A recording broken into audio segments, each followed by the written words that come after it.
And we're live. Welcome back, folks, to another episode of Let's Talk Common Sense with Mike Omani. I've been gone since August.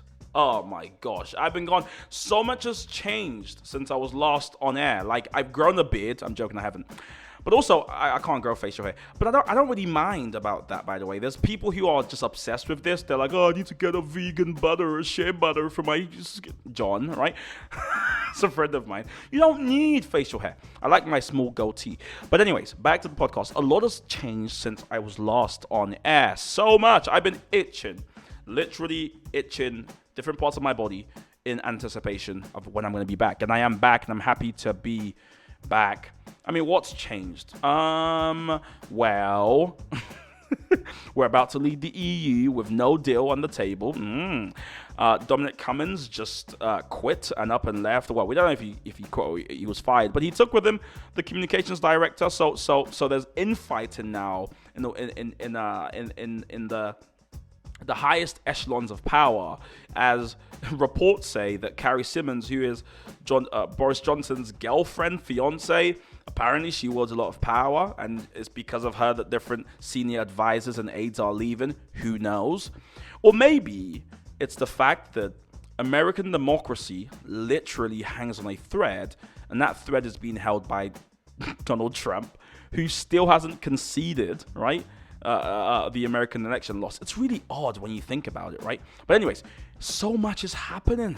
So much is happening. And the whole point of this podcast is to help you make sense of all these different things that are happening in the world today. We want you to leave this podcast knowing exactly what's going on in the world, but also feeling like you're in control again, right? So welcome to Let's Talk Common Sense. If it's your first time, smash the follow button, become a member of this family. And if you're a regular here, let people know we're back. Right? Hit the share button, put it on an Instagram live, whatever it is. Let people know that we are back in action, and we've got a cracker today. We're going all the way to America, to New York, to speak to a young lad who has got this national mentoring program. But also, I want to hear about him. I want to hear from him how it feels to actually live in America, in New York, Trump's very city. How does it feel to live there today whilst America navigates this really, really crucial time it's in? Now, the whole point of this podcast, like I've said, is yes, making common sense of things, but also helping you meet lots of interesting people, which is the whole point. The Common Sense Network exists. Now, this is the network that brings you this podcast at tcsnetwork.co.uk. Find out more about us by going to join.tcsnetwork.co.uk. Oh, I'm so excited for this season because we've got some great guests. I've got some heated conversations to have, and I'm hoping you will learn, but also stick with me along the way. So please listen to every episode. It will come out right in the morning on your way to work. So you have your morning commute is sorted. It is sorted. You can relax. It is sorted. Now, a bit of update about the American election. Of course, we know Donald Trump's lost, but for some reason, he's still not conceding. Joe Biden has 306 electoral college votes. Donald Trump has 232. Joe Biden's won more than 78 million votes. That's the most any person in history who's ever ran for president in America has won. I mean, important to note that Donald Trump also has won over 70 million, which was that kind of never before threshold. He won 73 million. Interesting, though, that we had Joe Biden flipping Georgia. We had Joe Biden flipping Arizona. We have Joe Biden winning Pennsylvania, him winning Nevada. I mean, it was a clean sweep, to be fair. But Donald Trump's still not quitting, and he's going on saying on Fox News, to be fair, telling people that the election's rigged and he actually won, and there's lots to go into there. But before we go into all of that good stuff, let's meet now our guest, whose name is Ikenna. I always get it wrong. Anyways, he's in New York, so we're talking remotely, but I can't wait for you to listen to the interview. It's one of the best ones I think I've ever done. He is just a special lad, and you'll find out why now. Right, so my first guest for this new season.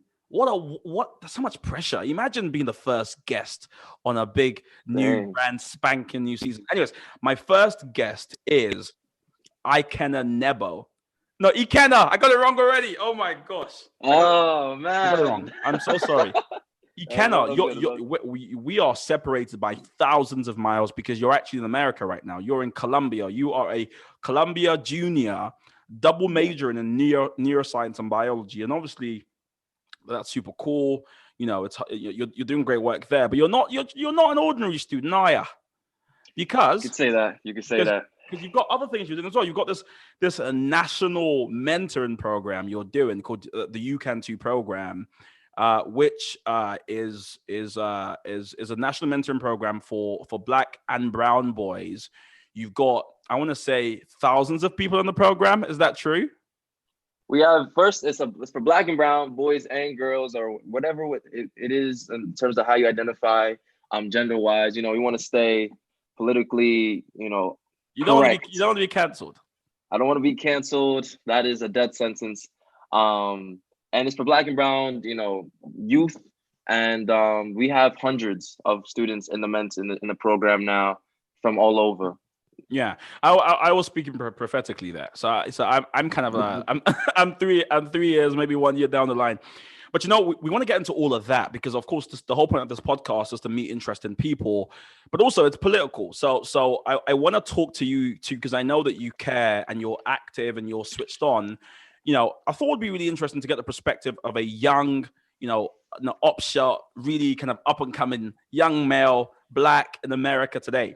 Because as it currently stands, as I've probably explained already, we still don't know who the president is, quote unquote. Come on, man. Stop that. So you tell me, how does it feel to be in America right now? Because on this side of the pond, we talk at length about Joe Biden and Donald Trump, and they're all just comical figures to us, right? They're all just kind of people in the sky. But you're in New York, aren't you? Yes, Yeah. New York So City. you're actually in Trump state, like you're where Trump's from. How does it feel to be Oh, young? don't associate us with that man. Don't associate us with that man. Well, tell me how you feel. Tell me how you read it for. How does it feel to be a young Black man? Every time I say that word, I feel like singing that song. I'm a young Black. Sorry, Yo, I'm talking too much. So you go ahead. Tell me, how does it feel to be a young Black man?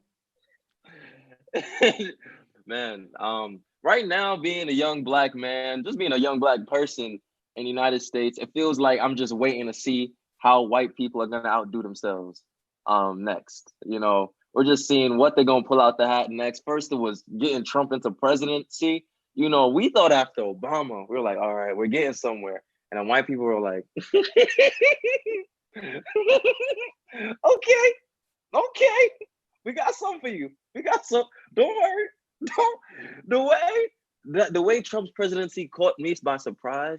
I'm like, you guys were sitting on that for 8 years, huh? You guys really want sitting on this presidency for 8 years? I feel like we're just waiting to see how, they're gonna outdo themselves. Because if it's not 70 million people voting for Trump, despite everything that happened in the last 4 years, then it's the fact that we have white militia groups that are literally training to storm into Black communities if Joe Biden is sworn in.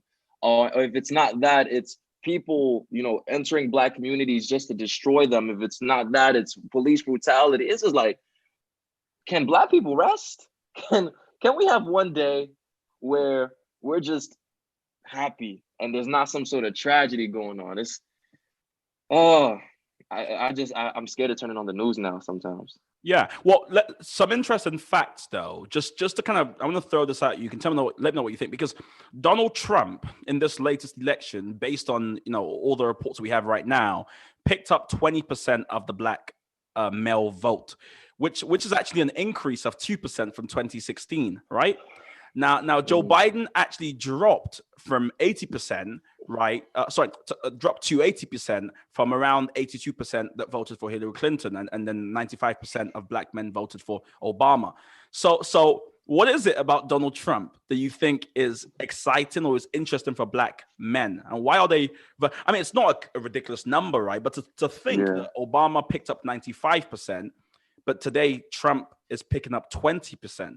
What about Trump is appealing to Black men, Ikenna? Oh my God! Oh, I really really think that is the Forex people. I think it's the Forex black men who think Trump is going to protect their generational wealth while you still living with your mother and your father. I think they hear all these things that he's talking about wealth, and I'm gonna do like, what the hell do you have to lose? I'm going to protect your money. And I'm just like, bro, if you still use EBT, like Trump is not gonna help you. What's Like you EBT need. for us in the UK? Oh, okay. EBT is like a program where you get a set amount of credit on a card for free food.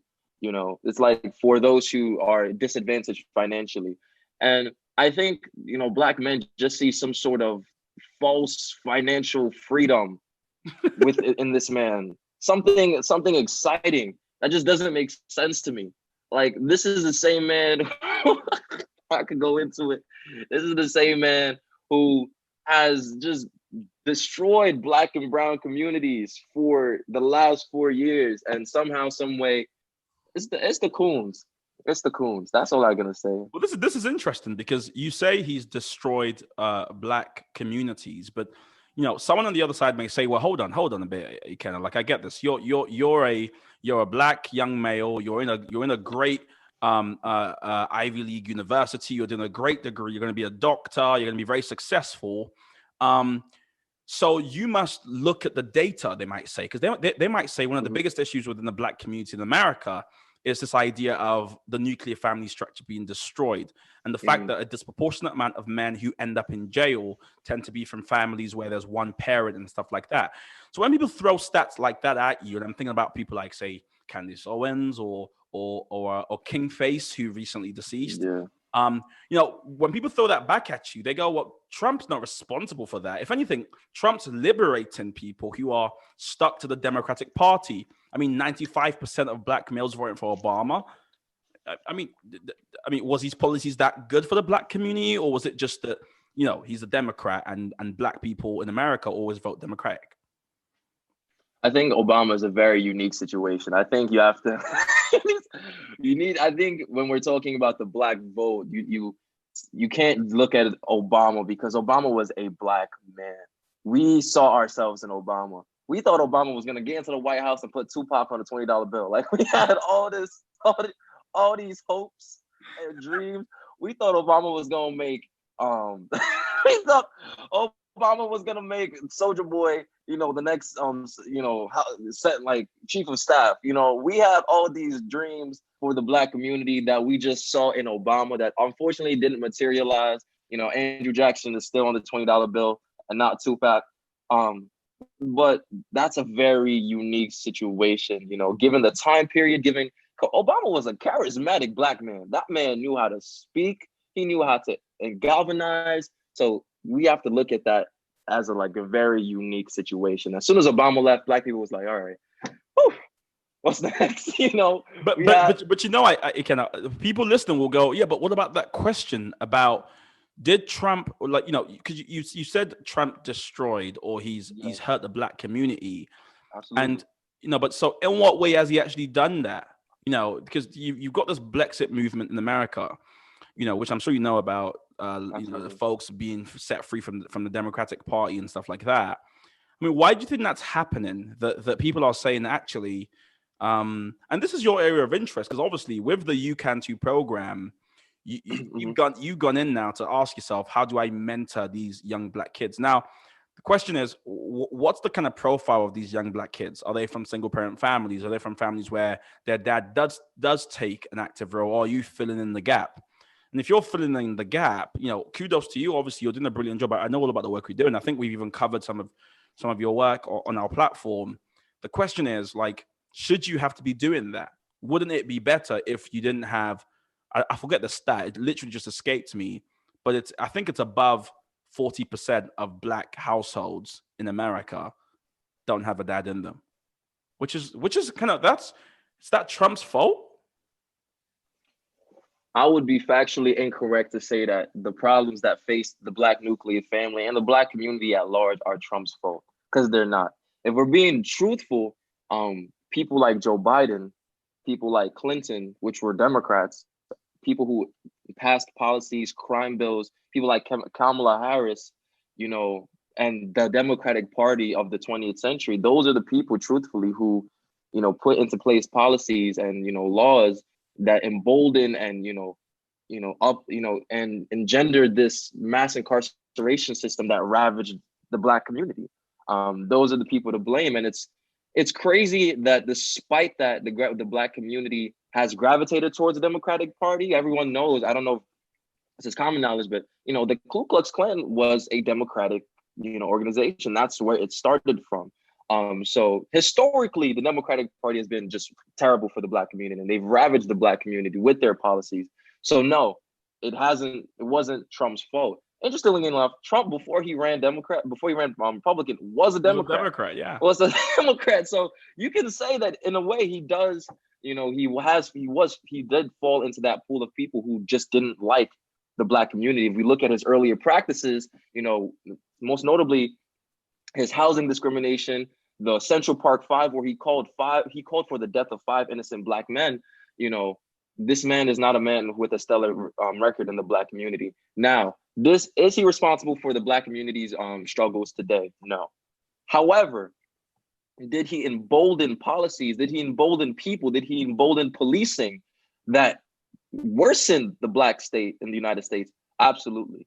When you ask the sitting president, can you disavow white supremacy? And he's like, man, what is supremacy? I don't even like, what does that even mean? He's like, we first got to define what supremacy is. And you're like, come on, bro. Come on. Like, I don't even think, like, Supreme, you mean the clothing brand? Like, what is, I don't know what you mean by white supremacy. I'm not even white, matter of fact. When you ask the sitting president, can you disavow white supremacy? And he's like, you know what I'm saying? Like, white supremacy, white people who fall into those categories are like, yep, that's our guy. We have the license to now say these awful things. When you ask the president to listen to the Black community, when you ask the president, do you believe Black Lives Matter? And he calls it a hate group. He calls it a group that engenders violence. How do you think that rings in the Ku Klux Klan, in the Proud Boys, and in these? But you know what folks who support Donald Trump would say to you then, and the reason why they say that actually it's better that Donald Trump is still president, is that they would say, cool, Donald Trump's wrong, and his actions and his behavior and his words clearly are problematic. However, in terms of his policies, they've led to a record high in terms of Black business, like new startups, record low unemployment for the Black community, increase in the disposable income for Black families. They would say, well, in actual fact, right, he's helping the Black community in a way that the Democratic Party historically haven't been able to. Important to note, this is not my opinion at all, but I just think it's important to throw that out to you to say that, cool, but you can't ignore the fact that, okay, cool, maybe he's a showman, maybe he does have this New Yorker thing, right, where he just says a lot and does a lot, and he's just very kind of like verbose and speaks in hyperbole, and he's over the top, for want of a better term, right? However, in terms of his actual behavior, folks would say he's not doing too bad. What do you say to that? I think people conflate active policy that helps with like just managing, because Trump truthfully inherited a booming economy. Like Obama, what they gave Obama, like what they gave that man, he's like, hey, what am I supposed to do with this? Like, what am I supposed to do with this? Like, we got the housing is declining, the stock market is doing the stanky leg. How do I fix this? Did you say the skanky leg? Yes, the stock market was, that's what they gave Obama. And I'm pretty sure a lot of people were just like, we gave the Black person the shitty economy. He's gonna mess up, and then we're never gonna give Black people authority again because he did a poor job. And Obama was like, no, I'm gonna do a decent job. And he gave Trump, a decent economy. So truthfully, Trump didn't have to do much of anything. And he didn't do much of anything. What he did was allow an economy that was already flourishing to continue doing what it was doing. And I feel like a lot of people conflate, those two things. Like, because it happened under Trump, Trump is responsible for that growth. Where that is not the case at all. Everything that Trump has proactively done has instituted has been a massive failure, has been massively either detrimental or inconsistent. What I mean by that is like you have things like banning Muslims. That was a policy. That was his one of his first proactive policies. That was Yeah. terrible. That was Well, it terrible. was blocked. It was blocked by the Supreme Court. It didn't It actually. was blocked. But Yeah. like the fact that he, proposed that, terrible. Okay, he told us he was gonna build a wall. To this day, where the wall? Well, he has he has built a lot. He has built the wall, but it's a lot. It's a lot. It's not the 20,000 feet that he imagined. I think He told us we was gonna get a wall that goes to heaven, and that Mexico was gonna pay for it. No. He's only about he's built about 24% of the wall he was going to build. And then who's paying for it? Not Mexico. No, not Mexico. He swore we're gonna get Mexico to pay for it. We asked him how. He's like, I'm gonna figure it out. And Mexico's like, I'm not paying for a damn thing. And they haven't paid for anything. Okay, the stimulus. He gave us a stimulus, great, 1,200. However, he gave us a stimulus, and it's been months since then. So realistically, you gave us $1,200 for 6 months. So hold on. So because I don't want to relitigate and go through the election again, because obviously we know that that we had this debate for many months, and folks, you are listening. And by the way, if you're listening and you want to get involved in this conversation, the hashtag is LTCS, and just go onto Twitter or Instagram, whatever it is, and just jump in the debate. I would love to hear your comments and your thoughts as well. I don't want to go over the debates of the election again. One thing I'm interested in knowing, right, is so America's kind of currently in this limbo period, isn't it? I said in it. Oh my gosh, Southeast London just came back out. Very UK. Isn't it, right? Where Joe Biden's been projected a winner by many, if not all, kind of major news outlets. However, Donald Trump's not conceding, right? And he's refusing to concede. In fact, I think he kind of half conceded today when on Twitter he said Joe Biden Joe Biden won. He said the only reason Joe Biden won is because we're like, oh, he won. Okay, that's all. Thank you. Crazy. He's not just like sat in a bunker, just reimagining a different set of circumstances. So this limbo period, right, that you're in right now, on the ground as again a young black man in America, right? How does it feel? Is this limbo thing actually affecting you? Everyone's talking about democracy's under threat. Is that your experience, or are you just kind of like, meh? I think being black in America is being in a state of perpetual limbo, because no matter who is in office, there's this fear that your livelihood, that your communities will be destroyed. There's this anxiety that every black person feels with each election, even under the Obama administration. Because when Obama was running and when Obama was eventually elected, we're like, okay, we got a black man in, but now we know if he does a terrible job, that's it for the community. Because white people are gonna be like, we gave you guys a chance and look what you guys did. We were like, every black person was like, please don't mess up, please don't mess up, please don't mess, just don't do nothing crazy, just do good. You know what I'm saying? Like, being a black person in this country is a state of perpetual anxiety, perpetual limbo. I think this election, the last 4 years, and even into this election, we are continuing to live the way that we only know how, which is just, I was reading this article in the New York Times. Or it was from the New York Times, but I read it in a book called The Fire This Time, which is like a spinoff of James Baldwin's The Fire's Next Time. And one of the things that was said in the book is our laughter was that of perpetual stuckness, which is that the black laughter, the black sentiment, the black expression is one of there's a lot of energy in it, but when you really break it down, it's like, and there's this acknowledgement that we are stuck, that we have nowhere to go, because it's not like you go to London and London is this amazing progressive pro-black place. It's not like we can go back to the continent and yes, it's majority black, but it's not like, look at Nigeria. It seems like wherever black people go, there is something there waiting to pose a threat to their livelihood. So being a young black man, like the young kid saying, we have a long way to go. Yeah. And Wow, eloquently put, bro. That's so eloquent, and I think for us on this side of the pond, it's really interesting to hear you say that, and it's heartbreaking in a sense because when you said that, I was in my feelings a bit because I thought to myself, the thought of being in like perpetual agony, it's something you kind of wouldn't wish on your worst nightmare, right? And it's Yeah, something black people in America, particularly at this time, have to live with. I'm sure you saw that video of Van Jones, who is a CNN political yeah, commentator, breaking down into tears, literally when it was projected that Joe Biden would win. And people were online clowning him for it, calling him like soft. And to be fair, Van Jones does love crying a bit too much, right? But that guy's always crying. Let's be honest, right? no, for real. I'm like, dude, are you dehydrated? I was Like, like, bro, just just chill out, just have a bit of a break. Anyways, but it was so for me, it was so powerful as I watched it on my phone screen, like to see how much it meant to him. You know, 6 o'clock. Oh gosh, sorry, that's this is my laptop telling me the time.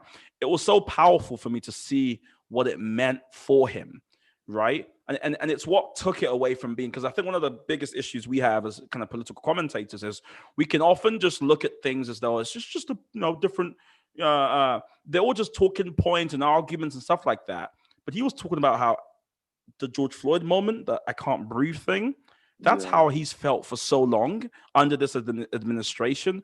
And yeah, so just the mere sight of a light at the end of the tunnel, albeit, it feels like we're kind of crawling near the end now, but who knows, right? I think The that's mere sight of that, it reduced him to tears, man. I think Van Jones's, sentiment was one that we all felt, this sense of relief. But I feel like a lot of people aren't seeing like how indicative of the black plight Van Jones's tears were and his sentiment was. Because think about who Joe Biden is and his track record as a politician. You know, he instituted the crime bill. He's not he said himself in this private meeting with a bunch of sponsors and contributors that their livelihood, like their way of life, was not going to change under his administration, which is terrible because the reason we are, we voted for you and we delivered him the White House is because we had this expectation that you would change their ways of life, that you would tax them more, that you would make things better for underrepresented communities, for America as a whole. He is not the ideal candidate. However, Joe Biden is so much better for Black people than Donald Trump is, despite his tremendous flaws, that Van Jones was reduced to tears. And that should tell a lot about what Black people are going through. Because truthfully, in a vacuum, Joe Biden is shit. But shit is better than what we've had with Donald Trump as Black people. So the fact that we are praising mediocrity, like, yes, Joe Biden, great, we're better, but we're not. We've just chosen the lesser of two evils, and that's what Black people are always doing. We're choosing, okay, we're like Sean King, like whatever your opinions of him are, I'm not really interested in discussing that right now. I thought you were gonna bring us all together, and then you brought Sean King up. But hey, go ahead. I just want to quote him real quick, because he said something that I thought was profound. Like I said, my opinions of him aside, he said that for Black people and for people within these underrepresented communities, it seems like what we're doing in these elections are choosing who we want to fight against for the next 4 years. And do you want to fight against Trump or do you want to fight against Biden? It's not. We're not choosing who is going to champion us. We're choosing who am I more comfortable in calling my political adversary for the next 4 years, and that's the Black plight all over the world, but especially in the United States. Yeah. Oh my gosh. Woo. Okay, you've come with the fire today, haven't you? Well, one thing that is for me at least a bit of a bright light is, despite all these things we're talking about that we can see on the ground, that we can see as political commentators, you yourself in your private domain, your private life, you've decided that you're not gonna wait to see and wait for a savior and a politician, but you're gonna get on the ground and start doing some work to change the reality for Black and brown boys and girls, like all over the country, basically. Yeah. So tell me a bit about what prompted you to start the UCAN2 program, which is this amazing program. And when we first talked about it, it's all I could think about for like the day. I just kept on thinking about how moving it was. Now we've already talked about how we don't want to get lost in the detail and stuff, right? But tell me anyways, like, what prompted you to start that? Because I imagine was it some of these political things we're discussing, or was it something totally different? These political things definitely played a role in it. But truthfully, what prompted me to start UCAN too was this feeling of, you know what, I'm tired of asking white people in power to do things for us. Because the more we ask, it seems like we don't get anything. There's kids who need this help. There's kids who have so much potential, who have so much they can contribute to their community, to the world. And it feels like we're in this state of, it feels like as a Black person, I'm always looking up, asking white people for things and asking them to create space for me, asking them to give us resources, asking them to teach us our history. I was like, I'm tired of that. We deserve better, and I'm going to create better. So I created UCAN2. UCAN2 is a space where I don't have to ask white people for things, except for money when we need funding. But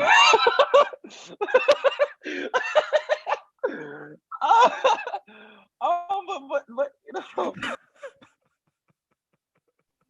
within the space of UCAN2, we create our own curriculum. We run our own mentorship. We teach our Black and brown students, this is what you have to do to be successful academically as a Black student in the United States curriculum. These are the study habits you need to adopt. These are the websites you have to visit. These are the books you need to read. This is what you need to do to be a successful high school student. Boom. All right, you want to apply to college? This is what you need to do. This is how you fill out an application. This is how you do an interview. This is how you take the SAT. We pay for SAT books for the mentees.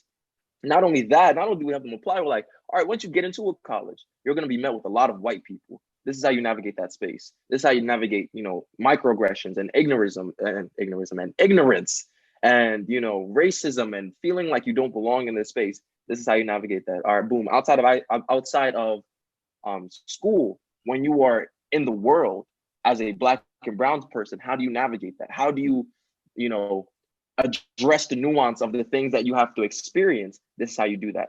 We first educate them on the history, because you can't move forward without understanding where we came from.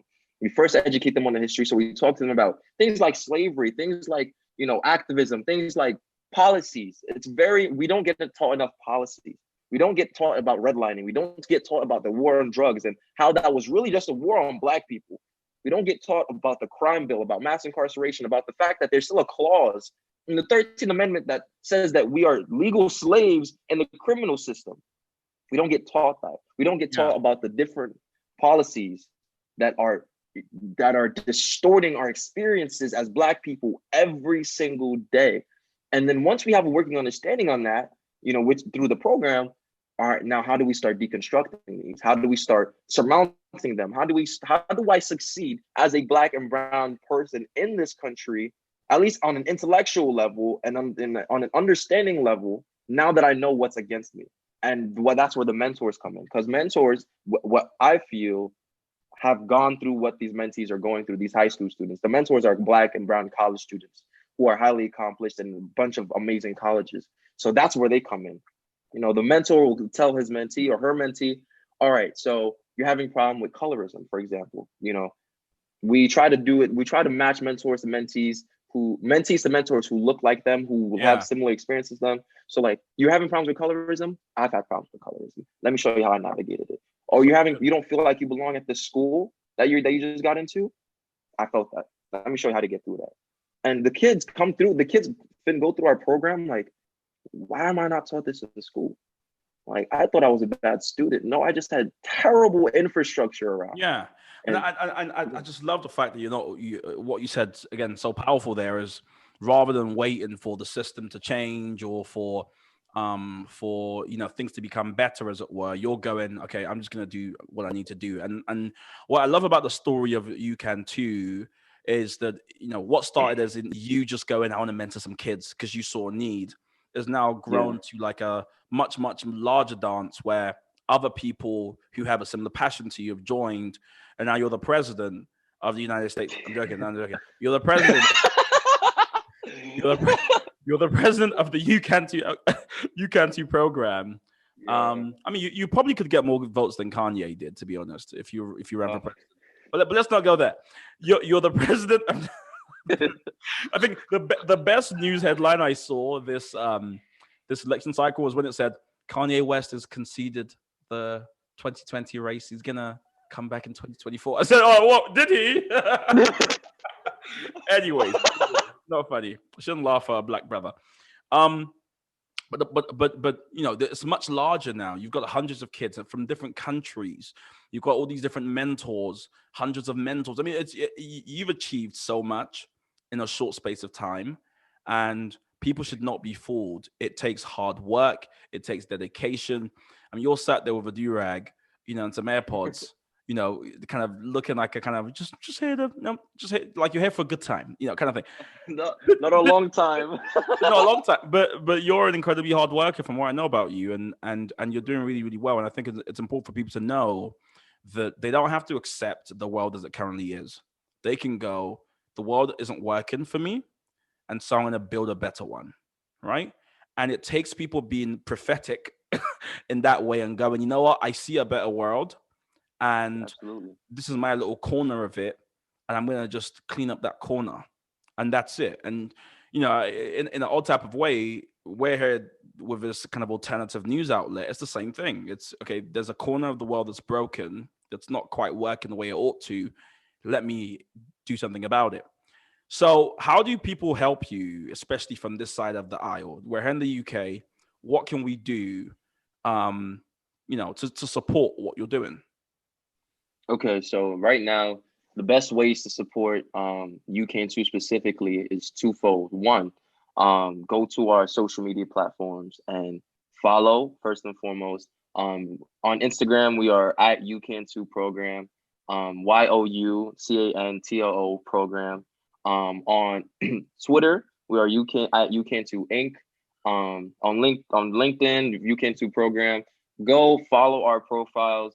And like the content, share the content, because we don't just share content from our sessions, like videos from our mentor-mentee sessions, but we have a social media team that creates original videos, that creates threads, informative threads and things that people need to know, that creates polls and things like that. We have this awesome series on our Instagram page called People You Should Know, where we create like these high quality videos on like Black activists and influencers that we don't talk more about. And you guys should all check that out and share it, because I high key believe that Instagram has shadow banned UCAN2.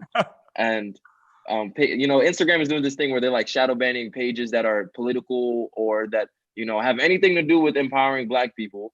And you know, they're just like, oh, that's enough of that. Let's just not let your content. That's enough of that. Let's just bring that down. Too many Blacks in the space. We're gonna shut it all down. So if people can go follow our pages, share our content, that'll help us a lot, because the way we get mentees is through having this exposure. You know, having mentees have access to our profiles, then they trickle into our website and sign up. That's one. And then two, hey man, some money. Anything helps. We have Venmos, we have PayPals, we have Zells. Anything helps, because we're working with so many students, and we've made a commitment to each student that we'll help them pay for the cost of preparing for the SAT. And that is not cheap at all. For me, when I took the SAT, and for those who are not familiar with it, it's like basically like the exam that most students in the United States who are in high school take in preparation for college. It's like an entrance exam almost, but it's very expensive to prepare for it.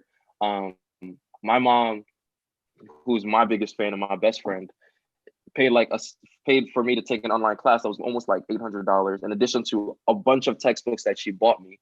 I ended up doing really well on the exam. However, I recognize that my mom sacrificed a lot to make that happen. It's not money that she just had just sitting around. Like, this is money she had to like take away from other things to help me do that. And I know that some families just don't have money to even take away from other things, you know? So me as a program, I so much believe in Black youth that I truthfully and firmly believe that given the right circumstances and resources, they can perform at or above the level of their white peers. And I've seen that in UK too. When we pay for the SAT stuff, I'm like, don't worry about the cost. We got y'all. Here's an SAT textbook. Here's some resources. Just study. They do it and they do well. So we just need the money to keep that going because it is not like it's not cheap. It is not cheap. Every time I look at the UCAN2 bank account, I'm like, eee. God. This is so good. So good.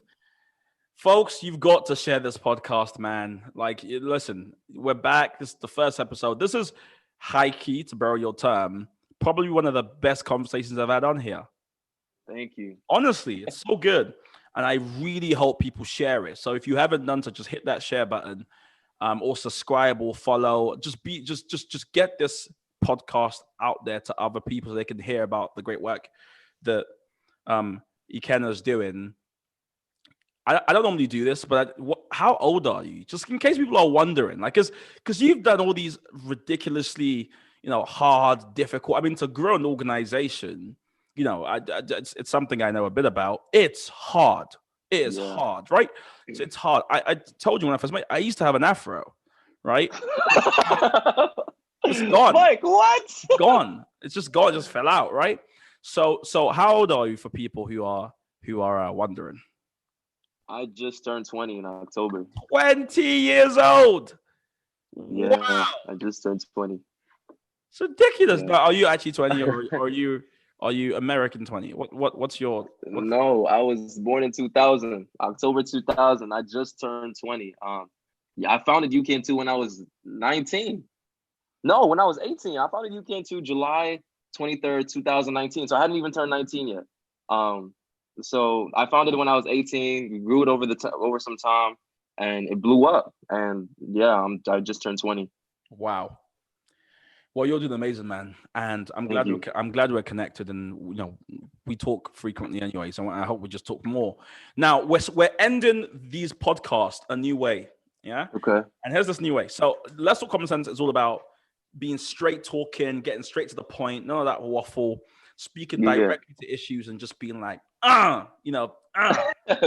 Okay. So I start each episode with a rant where I just kind of give my thoughts on something, and my guest will end the episode with their rant, for want of a better term. So imagine you're on a soapbox, yeah? Okay. And you've got the whole world's attention, right? And you've got 30 seconds or so to just say something that just this is what's on my mind. This is what I'm thinking, right? To the whole world. What would you say? Right? I'll count you down and then you can go into it. Is that okay? Yeah, for sure. 3, 2, 1. We have to do better for Black women. We have to patronize Black women, listen to Black women, love Black women. For the last month or so, I've had the privilege of having conversations with a bunch of the Black women in my life, and it just pains me to see how neglected they feel in the political conversation and the societal conversation.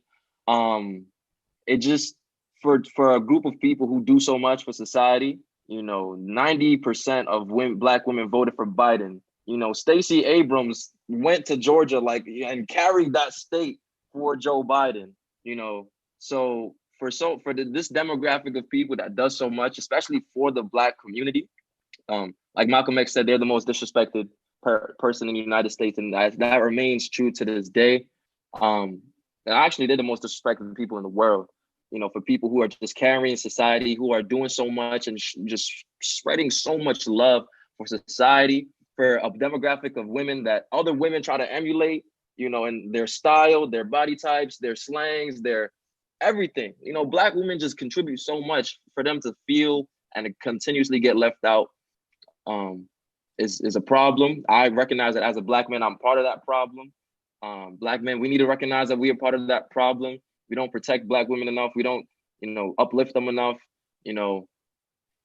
We just need to come together as a community and recognize that we are privileged to be around Black women and do whatever we can to help them and to uplift them and to show them love. And this is not a commentary on other women from other demographics. This is me as a Black man seeing a problem with how women in my race are being treated. Not a commentary on other races, but we just need to do more. And yeah, man, listen to Black women. Powerful. Yes. No one listens to 30 seconds things. So don't feel too bad about that. That was really well said. And yeah, I hope people listen, and I hope people hear that. You've been a great guest, sir, and I look forward to bringing you back on at some stage. I mean, this was super fun. Yeah. And you got to sing This was so fun. Thank the Lord, I am free. I'm free. Oh my gosh. No, if you watch the video of that kid singing, it's like, why is your mouth open? Yeah. He really went for it. But anyways, I'm going to speak to you later. Thank you so much, yeah? And there you have it, folks. That was the interview. What a cracker of an interview. That was, it was one of those kind of, you think it's going to be a nice, interesting chat, and you leave going, wow, I need to do better and wake up and become a better person. So I hope you really enjoy that. I hope you have an amazing week. Please do subscribe. Hit the subscribe button on YouTube, and if you're listening on Apple Podcasts, wherever it is, leave us a rating and really share this with friends. Let's start this moment. Next week, I've got a very special guest, and I want you to be first to find out. So follow LTCS on Twitter or on Instagram, and you'll be first to find out who that next guest is. As always, get involved, get stuck in, and keep talking common sense. Speak soon.